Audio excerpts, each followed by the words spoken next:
warahmatullahi wabarakatuh. Alhamdulillahirabbil alamin wassalatu wassalamu ala asyrafil anbiya'i wal mursalin sayyidina Muhammadin wa ala alihi wa sahbihi ajma'in, amma ba'du.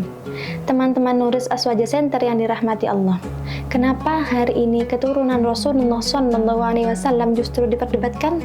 Kenapa para habaib malah dipecah belah, bahkan direndahkan? Hari ini kita menyaksikan sesuatu yang sangat menyedihkan. Keturunan Rasulullah SAW yang dahulu dimuliakan kini justru sering tidak dihormati. Para habaib diperdebatkan, bahkan dipecah belah, seolah-olah cinta kepada mereka bukan lagi bagian dari agama. Maka pada kesempatan kali ini saya akan menjelaskan tentang keluarga dan keturunan baginda Nabi Muhammad SAW dengan dua pertanyaan. Apakah mencintai keluarga Nabi Muhammad adalah suatu kewajiban yang harus dipatuhi dalam pandangan syariat? Jika memang wajib, apakah kewajiban ini juga berlaku untuk mencintai para keturunan baginda Nabi yang ada di zaman sekarang? Maka, untuk menjawab dua pertanyaan ini, saya akan menjelaskan dua poin penting. Poin pertama adalah bahwa persoalan mencintai Nabi, keluarga, dan keturunannya adalah bagian dari akidah. Dengan demikian, dalam pandangan akidah Ahlus Sunnah wal Jamaah, ada beberapa poin yang sangat perlu untuk difahami. Poin-poin yang saya maksud adalah sebagaimana yang dijelaskan dalam kitab karya Imam Al-Hafidz As-Sakhawi yang berjudul Istijlabur Tiqa'il Urafi Yajibu Aqribai Rasul sallallahu alaihi wasallam wa dzawis syarafi, bahwa 1. Ulama Ahlus Sunnah wal Jamaah mewajibkan mencintai Nabi tidak seperti kaum Rafidhah yang hanya mencintai sebagian dan mencela sebagian yang lain.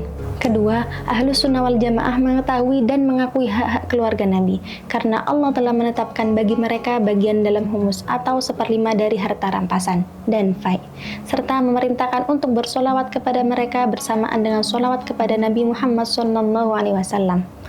Ketiga, Ahlus Sunnah berlepas diri dari dua sikap ekstrim, dari cara kaum Nawasib yang bersikap kasar dan membenci keluarga Nabi, serta dari kaum Rafidhah yang berlebihan dalam mengagukan mereka. Keempat, Ahlus Sunnah wal Jamaah mencintai istri-istri Nabi, mendoakan kebaikan untuk mereka, mengetahui hak-hak mereka, dan meyakini bahwa mereka adalah istri-istri Nabi Muhammad SAW di dunia dan di akhirat. Kelima, Ahlus Sunnah tidak melampaui batas dalam mensifati keluarga Nabi, sehingga mereka tidak berlebihan dalam memuji, dan tidak juga meyakini bahwa mereka itu maksum atau terjaga dari dosa. Mereka meyakini bahwa Ahlul Bait adalah manusia biasa yang bisa melakukan kesalahan, sebagaimana manusia lainnya. Ahlus Sunnah wal Jamaah meyakini bahwa tidak semua Ahlul Bait pasti terampuni dosa-dosanya. Di antara mereka ada yang baik dan ada yang buruk, ada yang soleh dan juga ada yang tidak. Ketujuh, Ahlus Sunnah meyakini bahwa keutamaan Ahlul Bait tidak berarti mereka lebih utama dalam segala hal dan atas semua orang. Bisa jadi ada orang lain di luar Ahlul Bait yang lebih utama dalam kondisi tertentu karena pertimbangan yang lain.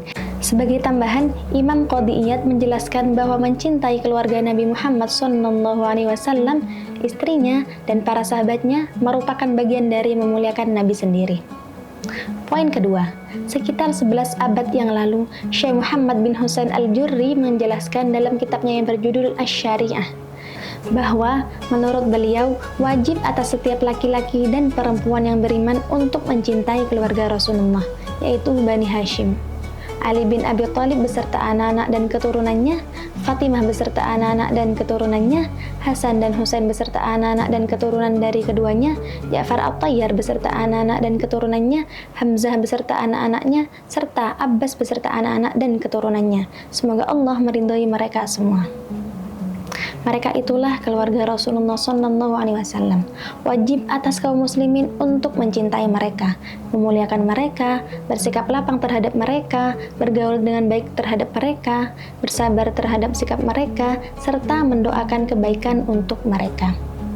Hal yang sama juga ditegaskan oleh Syekh Muhammad Al-Khudhari Asy-Syintiki dalam kitabnya yang berjudul Kautsarul Ma'ani Ad-Durari fi Kashfi Khabaya Shahihil Bukhari, yaitu fahubbu ali baitihi wa ashabihi wa auladihi wa azwajihi minal wajibatil muta'ayyinati wa bu'duhum minal mubiqatil muhlikati, yang artinya mencintai keluarga beliau, para sahabatnya, anak-anaknya, dan istri-istrinya termasuk kewajiban yang pasti atau tidak bisa ditinggalkan, sedangkan membenci mereka termasuk dosa besar yang membinasakan.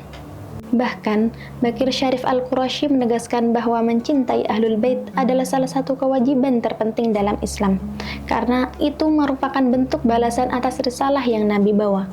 Sungguh, lihatlah bagaimana sikap dan pandangan para ulama salaf, betapa menjaganya dan menghormatinya mereka kepada keluarga dan keturunan Nabi.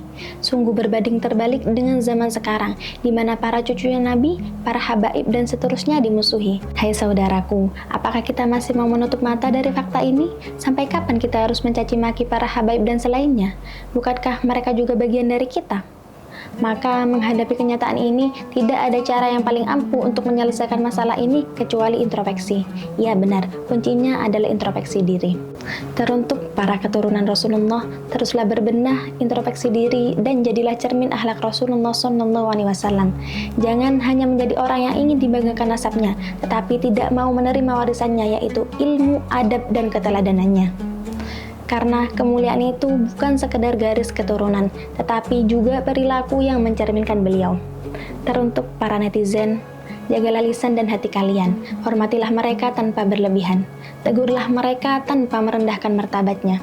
Cinta kepada keluarga Nabi bukanlah alasan untuk fanatik buta, tetapi juga bukan menjadi alasan untuk mencela keturunannya yang tidak mencerminkan baginda Nabi. Pada kesimpulannya, mencintai keluarga Nabi dan keturunannya adalah suatu kewajiban. Maka rawatlah benih cinta ini dengan adab yang indah, menghindari perpecahan dan saling mencaci maki. Dan marilah kita bersama-sama untuk selalu introspeksi diri. Kurang lebihnya dari saya mohon maaf. Wassalamualaikum warahmatullahi wabarakatuh.